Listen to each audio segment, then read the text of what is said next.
Je viens de m'acheter ça. Une toute petite boîte avec des piles. J'ai pris la moins chère.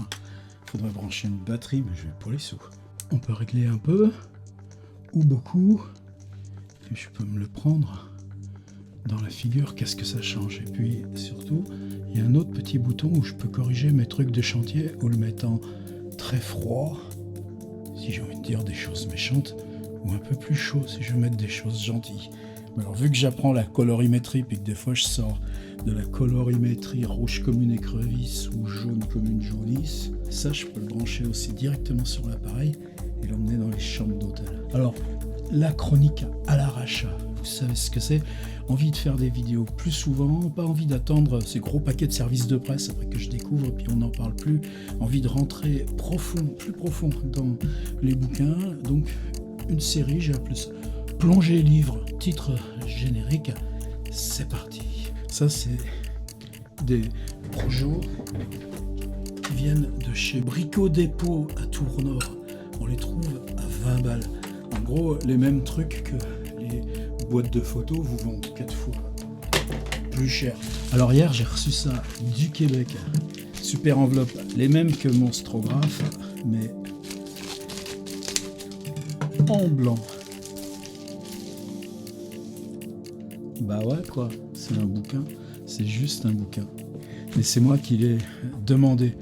Et comme c'était long et difficile à se procurer, il y en a marre que ces trucs du Québec mettent si longtemps à venir ici, que nos trucs français, ils arrivent là-bas 2 mois plus tard avec un prix 1,5 fois, alors que les éditeurs québécois, il suffirait, puisqu'on peut programmer les zones géographiques pour nos trucs de print on demand.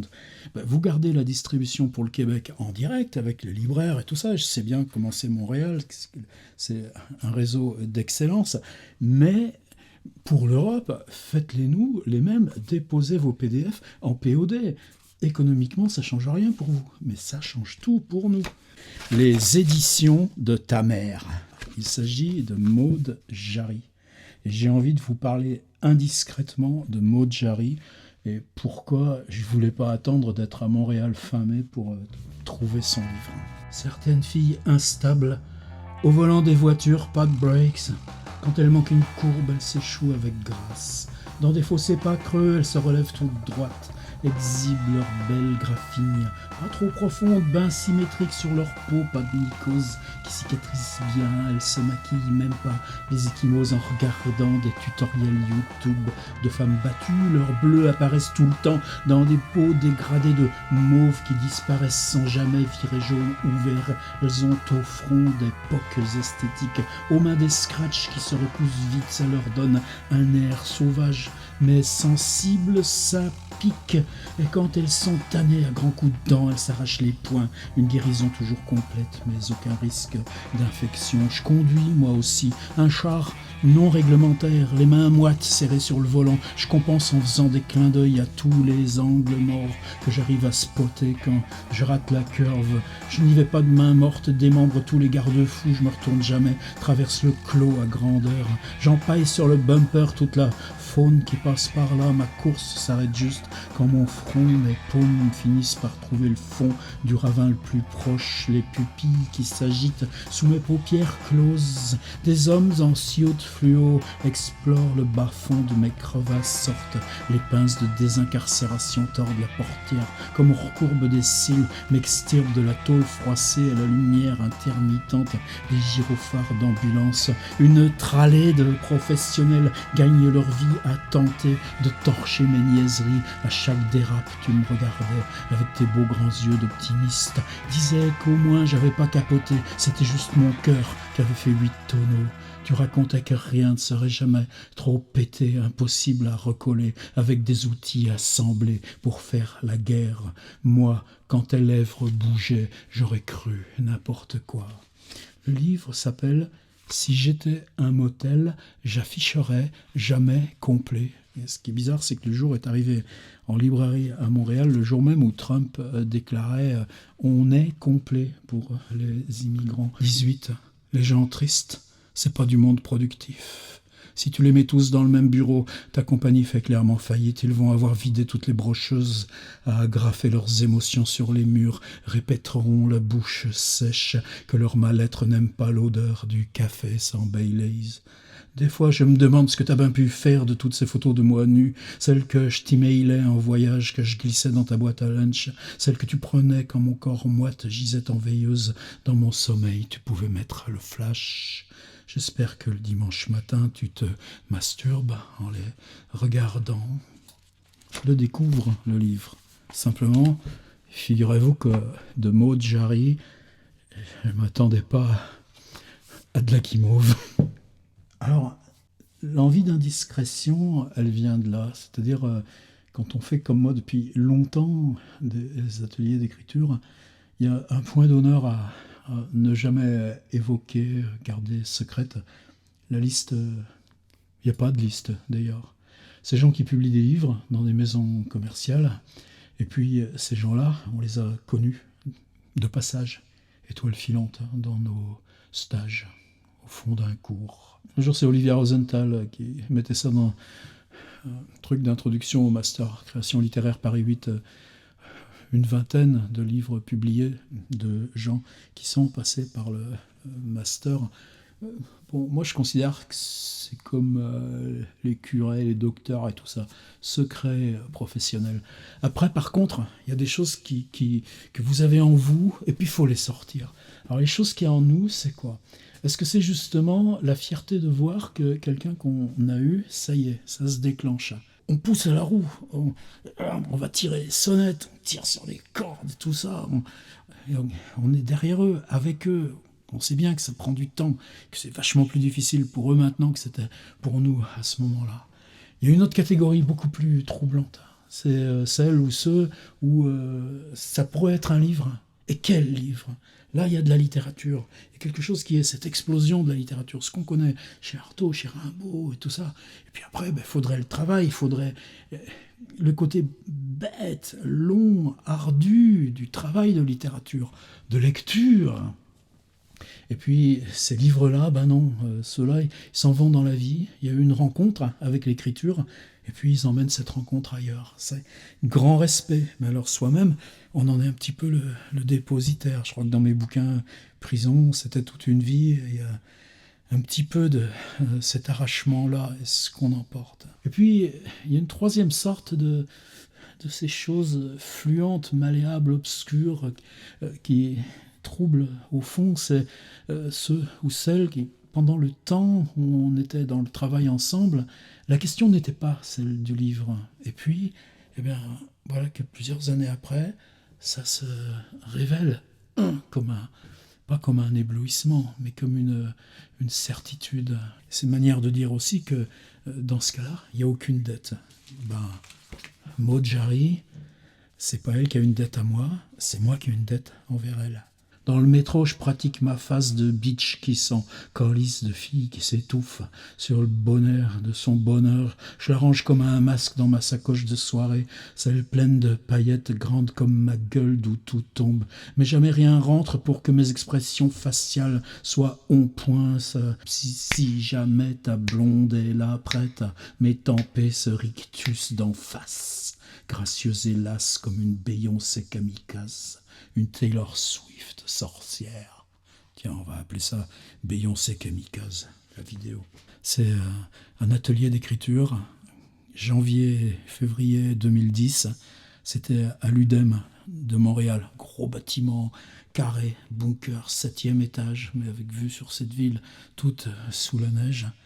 Et puis, on travaillait, c'est un groupe que je prenais en main pour le 2e semestre, donc on était parti doucement, probablement même espèce d'espace de Pérec, mais précisément, moi j'amenais mes questions françaises, c'est-à-dire les questions de géographie, les questions de territoire, par exemple la notion d'intérieur, est-ce qu'elle peut être la même ici en Europe que là-bas dans le continent neuf? Et quand ces questions-là d'intérieur produisent une littérature européenne, des chambres, il y en a plein dans Kafka, je pense même que ce sera plutôt Kafka que Pérec, j'étais parti là. Est-ce que ça peut être les mêmes notions d'intérieur? mais là-bas, dans l'immensité. 3. La vaisselle sale traîne à côté du lit. Le soleil éclaire de plein fouet le bordel ambiant. Il y a le linge sale répandu dans une partie de la pièce, le linge presque propre de l'autre. Une Barbie immense vêtue d'une robe de mariée s'y prélasse les jambes en l'air. La température presque confortable. Et ça, quand vous êtes un d'écriture, prof d'écriture, moi je l'assume. Mais en même temps, pour moi, il y a une espèce de retrait à pratiquer par provoque. Ouais, on travaille l'écriture, on travaille le creative writing, mais moi, ce que je vous propose, c'est le travail. Ma liberté, elle est là, et à vous d'aller prendre votre liberté là-bas. Vous pigez ce truc. Et donc, ce qu'on prend, c'est des musiques. Moi, c'est-à-dire ce groupe-là, tout à l'heure, j'ai ouvert même l'XL. Il y avait une douzaine, pas si nombreux que ça. C'était une section qui faisait à la fois scénario et création littéraire. C'est-à-dire, arrivant, pour nous, c'est pas la terminale, c'est quelque chose qui correspond à un an après. Et encore souvent, les Québécois, ils se prennent un an de sabbatique. Ils vont travailler dans des ONG. Ça, c'est passionnant parce que du coup, on se retrouve avec des Bac plus 2 en première année de fac. Et puis, il y a cette intersection-là. C'est-à-dire, est-ce que ça va aller vers un travail à la caméra ? Où j'ai un texte de Maud Jarry d'ailleurs sur ces problématiques-là, comment raconter l'éducation au cinéma plus que l'éducation littéraire. Ce groupe d'une douzaine de noms, globalement, à part 2 ou 3, je les avais tous en mémoire. Et même, je crois que sur les 12, il y en a 4 avec qui je suis encore régulièrement en contact, au moins via Instagram, Facebook, etc. Mais ça n'empêche pas des petits mails de temps en temps. Et des groupes comme ça, j'en avais eu 2 à Montréal premier semestre, 2 à Montréal deuxième semestre, 2 Québec premier semestre, 2 Québec deuxième semestre. Donc c'est une année où j'ai énormément reçu. Mais qu'est-ce qui vous fait trembler ? Qu'est-ce qui vous garde ? Ben ça, ces musiques-là. Puis vous savez que j'ai problème de vision et de mémorisation de visage. Ce que je revois d'elle, c'est une lèvre avec piercing, et je suis même pas sûr qu'elle ait eu un piercing, peut-être c'est juste simplement le truc comme ça, mais une figure un petit peu d'observation, de résistance. À Montréal, ça a toujours été comme ça, vous savez que les étudiants payent cher pour leurs études, et donc ils jugent les profs. À la fin, il y en avait qui a dit, mais qu'est-ce que c'est ce type qui nous parle toujours d'auteurs français qui ont mal fini leur vie ? Évidemment, on a vu Coltès, Artaud, et puis les copains, les Kafka et autres, mais en même temps, si je leur parlais de Gabriel Roy, ça faisait vieille barbe pour eux. Donc la consigne, c'était ça. Une fois l'atelier fini, vous m'envoyez le texte. Simplement, il se trouve que quand j'ai regardé ma petite archive de ce semestre, de Maud Jarry, j'ai trouvé 2 emails. Et l'autre, par contre, c'est quelque chose dont je me souviens complètement bien. On était au bout et on avait travaillé sur les questions de paysage, à partir, y compris de Grac. La première fois que Grac, en se rendant à Chicago, avait fait étape à Montréal. Les textes qui avaient éclos, très clairement, et ça, j'en avais fait une petite mini-plaquette. Tellement, pour moi, c'était une espèce de conclusion de travail, avec le souvenir très précis de Maud, c'est qu'elle avait calé, c'est-à-dire c'était un texte qui était venu comme une provoque. Vous demandez un paysage, et bien moi, je vous amène à un non-paysage. C'est-à-dire il y avait des arbres, une saignée dans les arbres, un pylône, il n'y avait rien. Moi, j'avais dû baratiner sur les petites choses, les trucs d'avant-plan, les trucs les petits signes qui pouvaient être liés à histoire, humanité, passant, voyageur, et tout ça. Et en même temps, donc, je m'étais approprié le texte qu'elle avait lu comme une provoque, et je me souviens l'avoir lu à voix haute, mot à mot, comme si tous ces mots étaient une espèce d'arrachement de peau. Il y avait une logique de phrase. Et je lui ai dit, excuse-moi, mais ce texte, c'est le plus beau de la séance. Des fois, je me permets de dire ça. Et bizarrement, c'est pour ça, si Maud, je pense qu'elle va forcément regarder cette vidéo, qu'est-ce que j'aimerais le relire, ce texte ? Mais qu'est-ce que j'aimerais ? C'est-à-dire, le texte ne figure pas dans le petit montage mis en page édité avec les 12 copains. Parce qu'elle m'avait demandé de le retirer. Ce que je me souviens, c'est que c'est à Cergy, par exemple, les profs n'ont pas de bureau. On va dans les ateliers des étudiants, on s'assoit n'importe où dans un coin, et puis... Bon, au début, c'était un petit peu dur, mais on s'habitue. À Montréal, c'était le contraire. J'avais une clé de bureau pour Québec, une clé de bureau pour Montréal. C'est-à-dire, on vous donne toujours... Le prof, il a son bureau, mais ça veut dire qu'il est là, contrairement en France où on vient que pour faire ses cours. Et puis, on est la porte ouverte. Et puis, je vois cette fille qui arrive dans ma permanence, qui s'assoit devant moi, et puis qui me dit que je ne pouvais pas comprendre que ce texte que j'avais lu, où il n'y avait rien, des arbres, un pylône, eh ben, c'est là que son père s'était craché en hélicoptère, parce qu'il travaillait dans la forêt avec les hélicos. Comment voulez-vous que je ne me sois pas souvenu de Maud Jarry ? À l'époque, Twitter commençait juste, Facebook commençait à être bien implanté. Mais par contre, ce qui était important, c'est les blogs. Moi-même, c'était blog tous les jours, avec un appareil photo. Ça veut dire que même après le Québec, j'ai toujours été attentif. Qu'est-ce qui s'élabore de nouveau en littérature, dans toutes ces voix, et puis en plus ces voix qui cheminent vers des livres, qui créent leur structure éditoriale. Maintenant aussi, 10 ans après, je vois bien comment c'est toute cette génération-là là, qui maintenant trouve ses marques. Ben ouais, il faut 10 ans pour y arriver.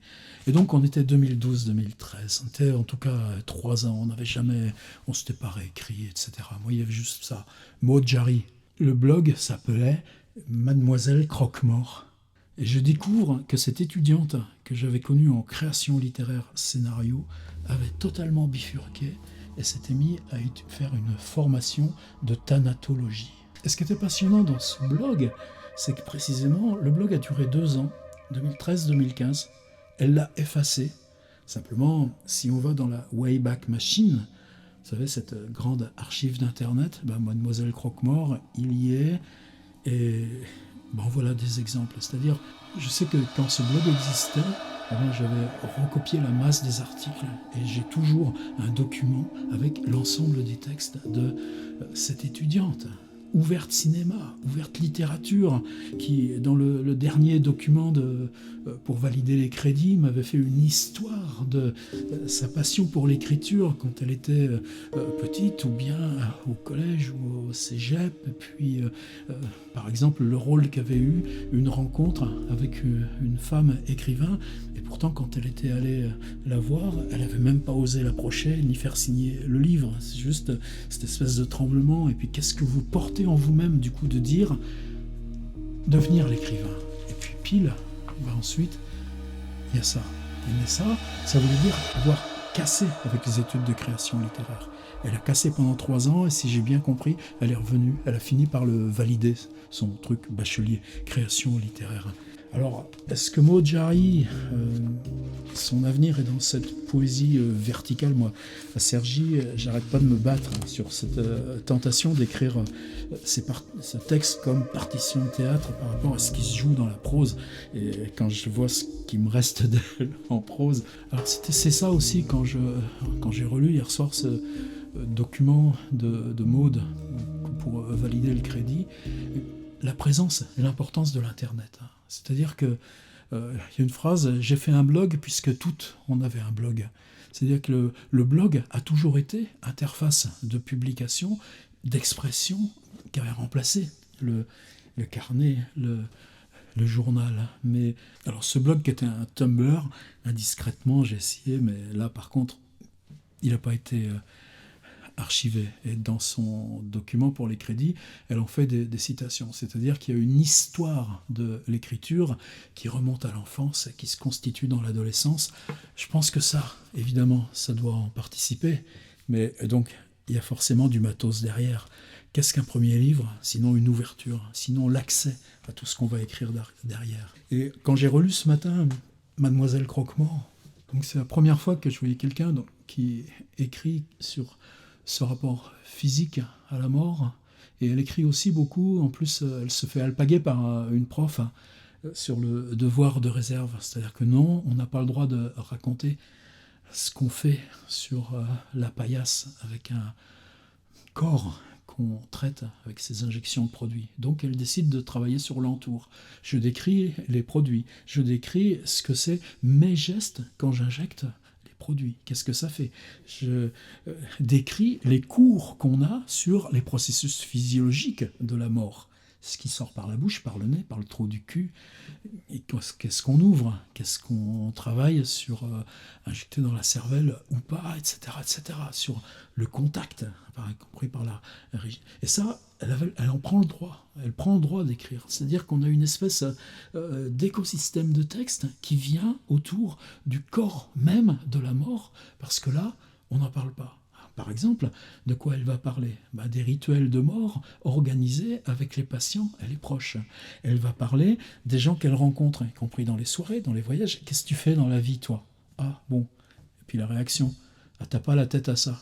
C'est quoi la tête qu'on suppose de gens qui travaillent sur la mort, hein, donc, j'imagine pas que Maud n'ait pas à réouvrir. Fier, de quoi je peux être fier? C'est ce que je lui dis quand le truc paraissait. Je lui dis, je suis putain fier, il m'en faut un. J'ai pas envie d'attendre, il faut que tu me l'envoies.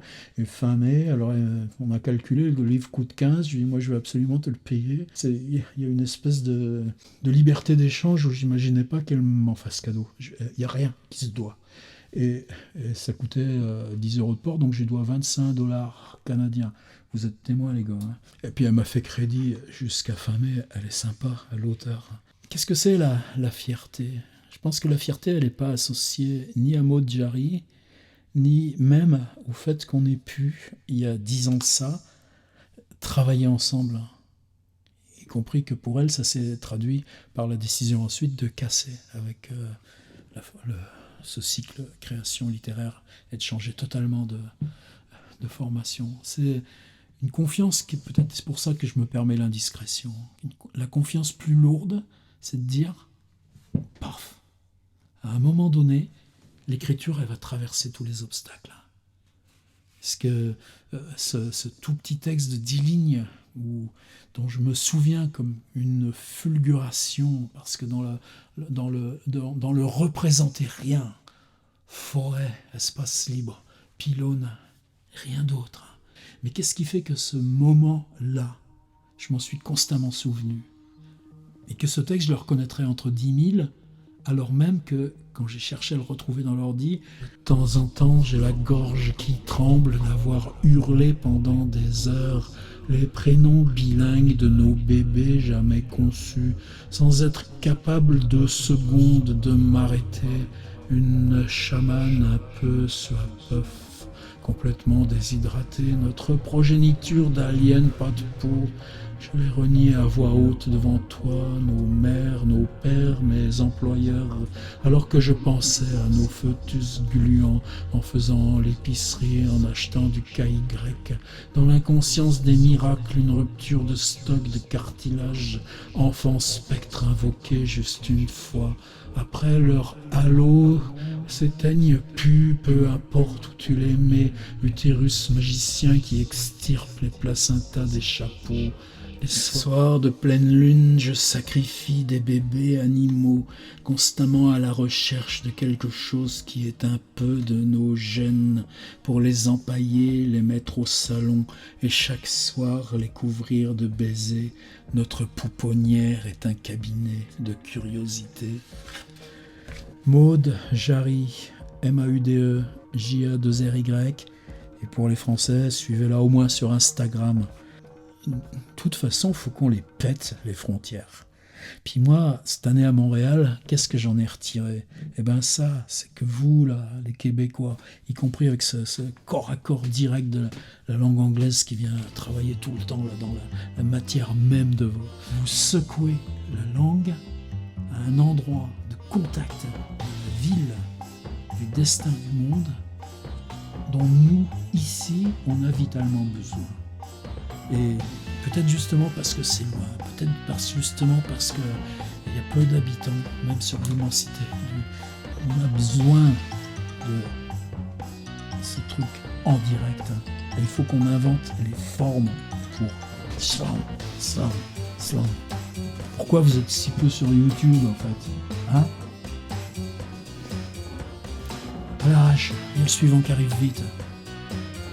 Si j'étais un motel, j'afficherais complet de mes vidéos.